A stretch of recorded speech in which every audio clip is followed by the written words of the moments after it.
It's time for The Local with your host and realtor, Katie McKinney.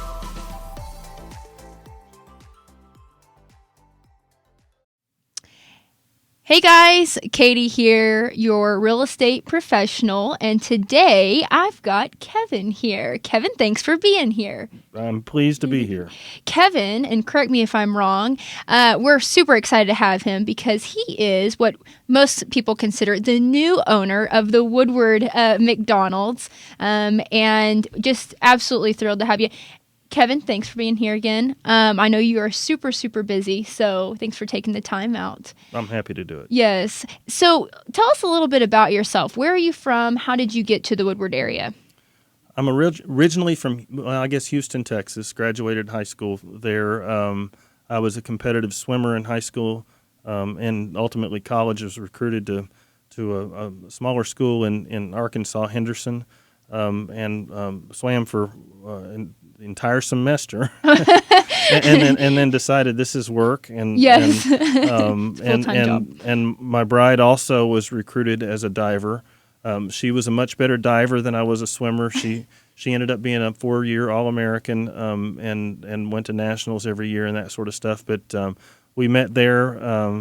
I guess we started dating our second semester of freshman year. Uh-huh. She straightened me out, and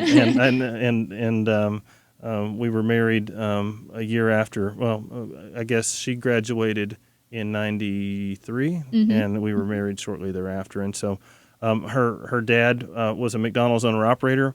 I thought I wanted to be an attorney, and so he made an offer for me to come give this a shot. So I did, and never in a million years thought McDonald's would be something that I would want, that I would even want to do. And mm-hmm. This is not where I expected to be, and certainly not Woodward, Oklahoma. Yeah. I couldn't have picked out any of these places on yes. the map. I knew where Oklahoma was, and that's just about it. Yeah. I'm with you on that. We talked about that a few episodes ago as well. So is Woodward McDonald's the only McDonald's that you own? No, I've got 4 other restaurants now. I recently sold the location in Shamrock, Texas. I bought that one. That was my first as an owner-operator. Bought it in 2004 and sold it this January, along with the Sayre restaurant that's been there 6.5 years now. And I sold it to a friend. Cool. Who is a brand new owner-operator and was desperately looking for restaurants. A little bit of a long story, but it kind of worked out well for all 3 parties involved. Ultimately, of course, the franchisor is involved in these decisions, mm-hmm. and it worked well for them for a couple of different reasons. Worked well for Jason. He needed a start that wasn't terribly cost prohibitive. And I needed to sell those 2 restaurants for a couple of other reasons, and so it worked out really well. That's neat. For all of us. And I think that it's important in business that everybody wins. Mm-hmm. You know, often a good deal is something you're not particularly thrilled about, and neither are they. Yeah. But that's kind of where it's at, and that's kind of where we were with the price part. But mm-hmm. This has worked out well for both of us. Excellent. Yeah. So which ones do you own now currently? I have the McDonald's inside Walmart in Elk City. Okay. And I also have Perryton, Texas. Mm-hmm. I've got Pampa, Texas, and I've got Guyman. Neat. So yeah, Neat. so we know those areas well. Well, yeah. I didn't. Yeah. and yes. Yeah, if you'd have told me this is where I'm going to be at some point, yes. I actually knew where Guyman, Oklahoma was, because in '93 I went to my first McDonald's training class, and my roommate was from Guyman, Oklahoma, and I looked at it and I thought, why would anybody want to be there? And so here we are. Yes, and exactly. Really, Guyman has been a great community to us, and, mm-hmm. and we've grown a whole lot more than I thought. That's neat. Yeah, that's really neat. Yeah. Well, we're happy that you're here, and we're happy that you're part of Woodward now. And so can you tell me a little bit how, obviously you mentioned your wife's father, so your right, father-in-law Yep. he was a owner-operator of McDonald's. Yep. So that's how you got into the industry. Mm-hmm. No other reason other than that relationship. No. Well, I really didn't want to do this. Yeah. So we were on a fishing trip, and we were kind of talking about this sort of thing. It was clear that we were going to be married. I don't think we were engaged yet, but everybody kind of knew. And he said, and I told him I wanted to go to law school and become an attorney. And he said, "Do you know the difference between me and a lawyer?" I said, "No, what's that?" And he said, "I'm making money right now." so because law school is pretty compelling. expensive. Yes, attorneys I know, they work very, very hard. Oh, but yes. they work. It's They a worked one very man hard thing. And so my restaurants are running right now. They'll be running tomorrow, and so it worked out well. But so he offered his offer really. Well, it really wasn't that great, but it was great. I had big reservations about working for in-laws. I didn't. I wanted to do it myself. I didn't want any help. I didn't want a leg up or anything. I didn't want anybody to feel like they owned me. Right. Yes. So I really didn't want to do it. My dad and I had a conversation. He said, years ago when I was about your age, I had a similar opportunity and I turned it down, and I regret it now. Don't do it. So I swallowed my pride and went to work for them, and it worked out well for both of us. So I started, graduated college in '92, went fishing for a month, and then packed my truck or SUV, I guess. I had a Ford Explorer and drove to Altus, Oklahoma with everything I owned. Every dollar I had was in my wallet. It's a little over $100. I had a note payment due and an insurance payment due, and he started me out with a really, really nice salary. It was $14,500 a year. And in 1992, that was not even minimum wage. And so it was, by comparison, my friends who had graduated with me probably averaged, I don't know, 30 or 35,000 a year, out of college. And so that I didn't. Yes. But what I had that they don't have is I've always looked for something that doesn't necessarily have a ceiling. Right. And that's part of why, I made some other choices not to go in the military, although in hindsight I think it would have been a good decision, but there's a ceiling there. There's a chart out there that shows you what that is. And I always wanted to do something where I could excel if I did my part. So exactly. So that was appealing to me. Similar to real estate in that way. Once you get started, and there's not, you can kind of tailor it to however you want to live and your lifestyle and that sort of thing. Yes. Well, now the difference, I couldn't tailor this to my lifestyle. I was working shifts. I started as a manager-trainee. Which meant I worked 5 days a week. I was scheduled 9 hours a day. Wow. You're supposed to be there 15 minutes early. You stay as long as you got to stay. I probably averaged somewhere between 50 and 55 hours a week for an awful lot of years. Sometimes there, I would close the restaurant, meaning you get there at 2:45, start at 3 o'clock. Restaurant closes at 11. If you're lucky, you get out of there at about 12:15. The delivery would come soon thereafter. Unloaded the truck and put things away, and I'm done when the openers start showing up at 4:30 in the morning. So, there was a floor on how many hours we were supposed to work, but there was also no ceiling on how many hours. We just did what it took. And so McDonald's has taught me an awful lot. It's I kind of looked at disdain, years ago with to McDonald's, and naively and stupidly, and the opposite of humbly. Right. But it really is it's been a good opportunity for me, and it still is today. Yeah, of course. So no, I couldn't pick my hours. I was on the schedule when my boss didn't like me, so she put me on the schedule when.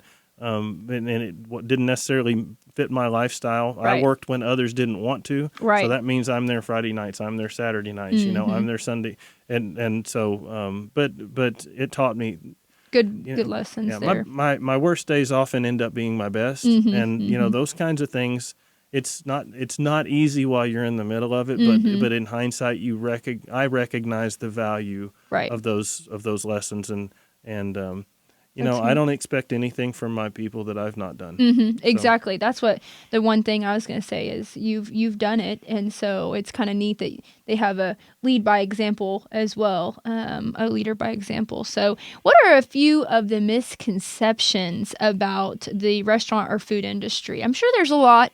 Give us a few. That's an interesting question because I don't know that I can speak to the restaurant industry. I can certainly speak to I can speak to McDonald's because there's plenty of maybe misconceptions that are out there. One of them might be that McDonald's is a dead end job, or maybe this is kind of what you do if nothing else works. But McDonald's is still a place where no degree is required. All that's required is hard work. Use your head, be smart, have integrity, and so it's always has been a place. It will train you. Your path is completely up to you. You could, the jobs there run the gamut of from part-time job, and a part-time job could turn into a full-time job, can turn into leadership opportunities, and about 50% of all owner-operators started as crew. Unfortunately, I can't put myself there because technically I was a manager-trainee. Right. But for the first year, I was not particularly productive. I was still learning. I didn't know how to mop a floor, for example. And it felt like I was in the center of a tornado that was going on around me, and I just had no idea what it was. But so the skills and the habits and the hard work and the honest effort, doing things right, a complete and thorough job, push hard. It's forced me to push harder and be more productive than I ever believed possible. And when I look around at other industries and I see there's a lot of time spent not and being particularly productive, and I can't do that. And so it's ideal for somebody. One of the good things is that you get to work, and often you look down, it's time to go. Because it's gone by so fast. And so there's that within the company. You could become the CEO. There's no degree required for that. And some of our CEOs have come from crew. That's neat.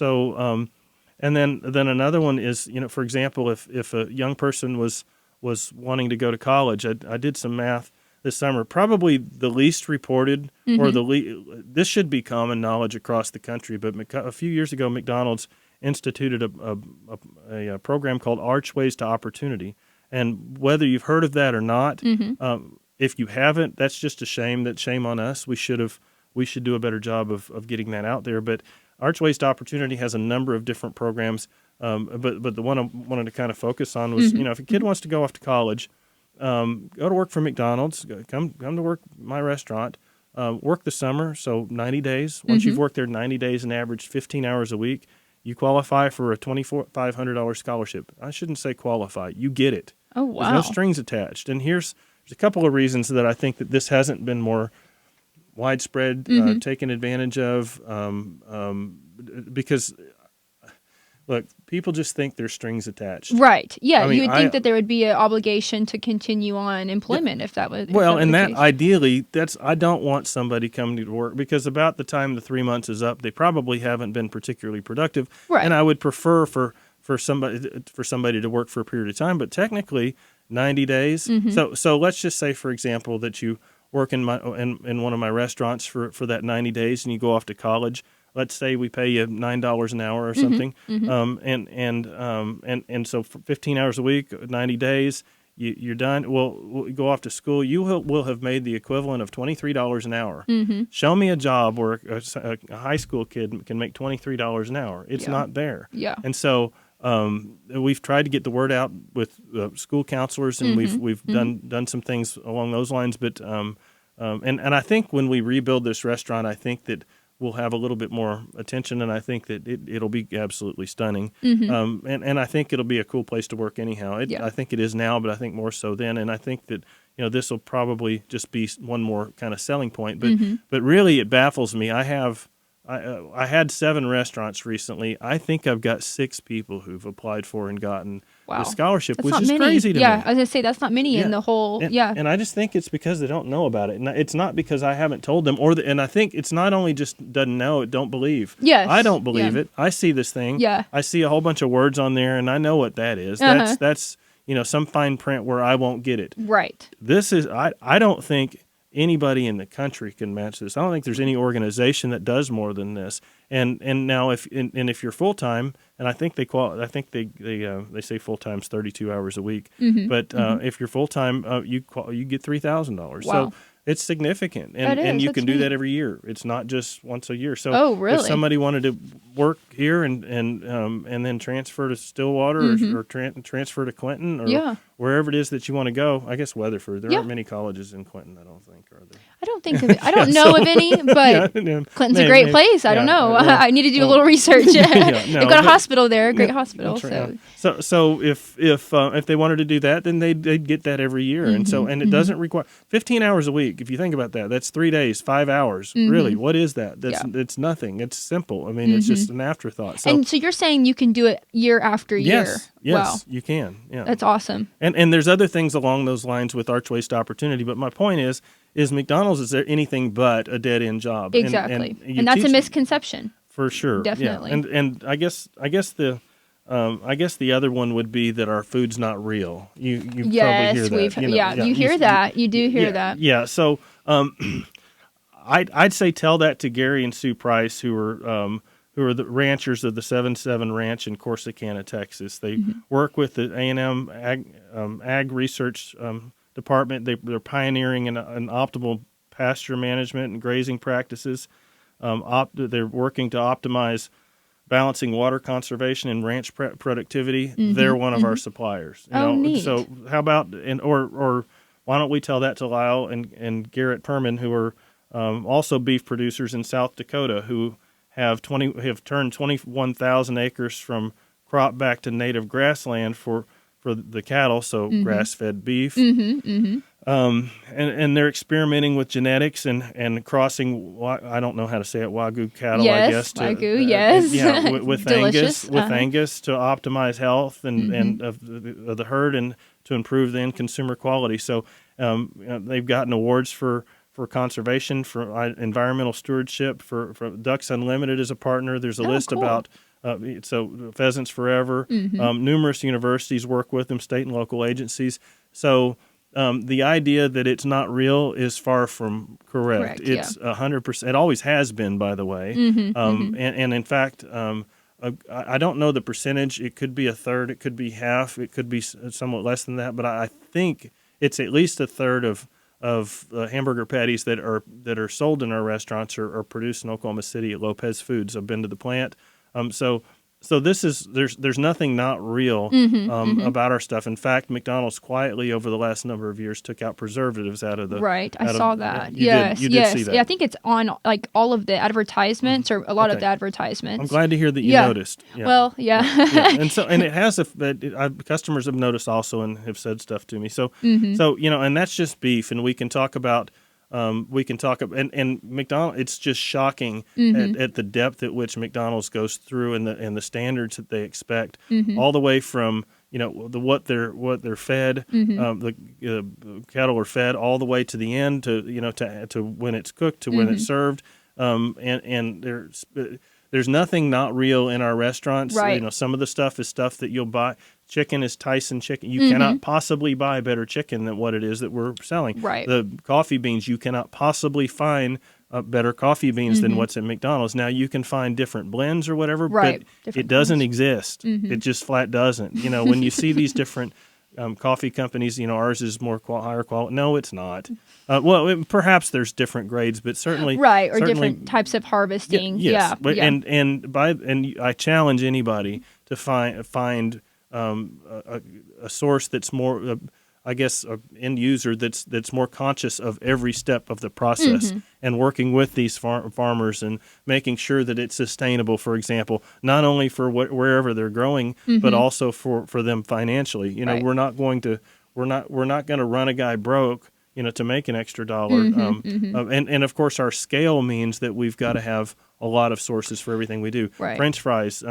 I remember my father-in-law telling me a story, and this is probably 30 years ago, that there was a problem across the country. There were a lot of complaints about McDonald's French fries. So McDonald's did a study, and they studied everything from all the way back to where it's planted, how much water, the potato, how it's processed, et cetera, what variety and so forth, how it's processed, how it's frozen. It's flat, it's fried and then quick frozen and then sent to the restaurants, and then it's done again. And it used to be years ago they'd blanch them, so they'd cut the potatoes downstairs, and then they'd blanch them, meaning pre-cook, and then finish them. And that's kind of what we do. There's a frozen step in between that. But so they spent millions of dollars. They spent a great deal of time doing this, and they found out what was wrong. needs more salt.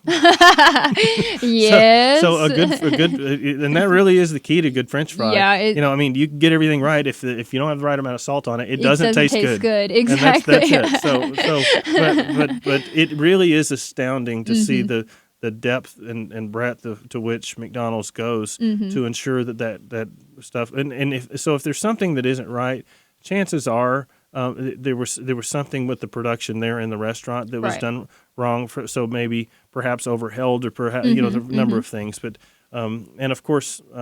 I left it in the car. I meant to bring it, but and food safety is top of mind. Yes. Today we have the ability. I can look at all of my. First of all, food safety checks were extraordinarily complete and thorough. I monitor all of my refrigerators and freezers 24 hours a day, 7 days a week. Wow. I can show you the history going back years of any one of those units. So if something fails, I know before, because we're monitoring. We're monitoring the compressor and the temperature. So, so there's a lot that goes on behind the scenes that people don't know realize. about and understand. That It's stuff is checked and rechecked. It's really, really tough for somebody to get sick from eating at McDonald's. I'm not saying it can't happen. In my history, 27 years of doing this, I can't say how many, but I know for sure of one. Yeah. And I know for sure of one because the nuggets were stuck together as they were fried, and that meant that because it's a bigger piece, it didn't cook all the way through. And I knew that to be the case. That's the only one that I'm certain of. Now, when people get sick, first thing they do, I do it. I do this for a living. Blame them for whatever it was I ate last. And that's almost never that. And if anybody goes out and does any homework, you can see there's an incubation period for that stuff. Yeah. And we're not talking about coronavirus or any of that kind of stuff, but we're just talking about regular, of course, regular run-of-the-mill foodborne illness. Yes. So there's if you just ate it, chances are it wasn't me. Right. It wasn't us. And so. But even I know this stuff, and when I get nauseous, that's first you're thing like, I it's think the too. food I ate. What did I eat last? Yeah, it's always what you ask. and by the way, we didn't just serve you. Yeah. I mean, we served hundreds of you, and if we do it wrong, it's going to affect an awful lot of folks. So I'm not saying it's impossible or it's never happened, and that's always a difficult conversation to have with a guest. Yes. But we've done this a long enough time where we're conscious of where they're at. Their reality is their reality, and so we work through that and hopefully are able to resolve it satisfactorily, and usually am. Usually are. Yeah, of course. So the misconceptions obviously are, the assistance for the secondary education or continued education, and then the that your food's not real, which we've gone over. There's a lot of different things on there that prove that you guys are good stewards of your of the vendors. What do you say? The vendors or the people that you get it from? Suppliers. Right. Supply chain. Yes, supply chain. So that's I think those are two great misconceptions, and I've even had those thoughts at times. Me too. So I'm no, for real. Yes, exactly. Oh, I look down my nose on McDonald's. Yeah, when you were before you knew the backstory, and that's why I think it's so cool to have you on the podcast so that people can see a little bit of your reality in that way of definitely taking detail and making sure things are done correctly.